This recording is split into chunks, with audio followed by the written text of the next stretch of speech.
$20, $40, $60, $80, $100. Now to most people I'd say that's a decent amount of money. Now what if I told you that I know a way that could potentially save you or a family member double, triple, even quadruple that amount? Now, my name is Lee and I'm going to teach you guys how to give a haircut.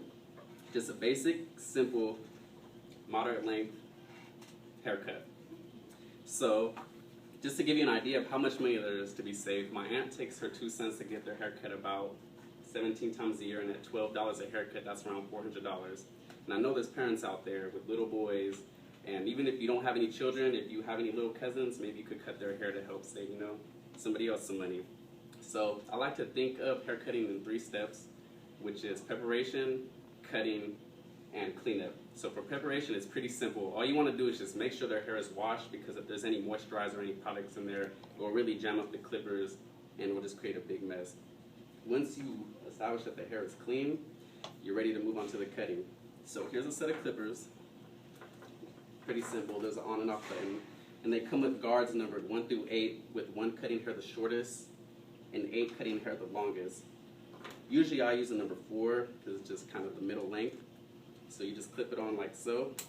And usually the first part that I start on is the back of the head. So I usually have my cousin look down and I'll cut the back of his head, starting with the motion going up like this, like so. I'll demonstrate on myself. Now once I've gone over the back of the head a few times, I'll start cutting from multiple different angles.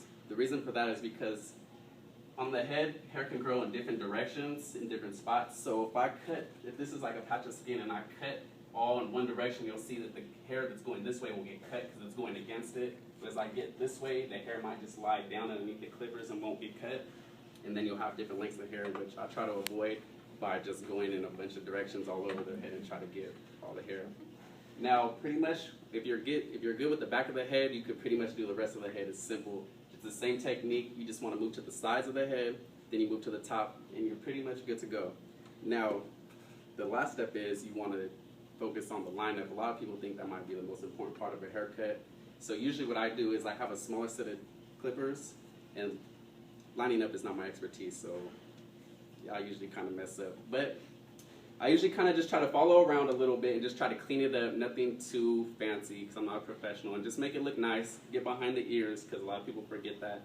And for some reason my cousins they're only like 6, but they have like the hairiest necks ever, so just look out for that. I don't know if that's just my family or I don't know. So after that, you're pretty much done, you're ready to move on to cleanup. And if you do it, cut the hair in the bathroom. It should be really simple with the tile floors. You can sweep up on the hard top counties, you can wipe it down. On top of that, once you're done, the kids could just jump in the shower and rinse off, and the hair never has to leave the bathroom, which is pretty important to me. So after that, you're officially done. Hopefully you got a nice haircut, and hopefully you should be good to go. So lastly, I hope I made cutting hair sound as simple as it can be. If you follow the 3 steps, which are preparation, cutting, cleanup, you should be able to give a decent haircut for picture day, hopefully. So the next time you're thinking about spending money on going to get a haircut, I want you to think about this $100 and think about the money you could be saving.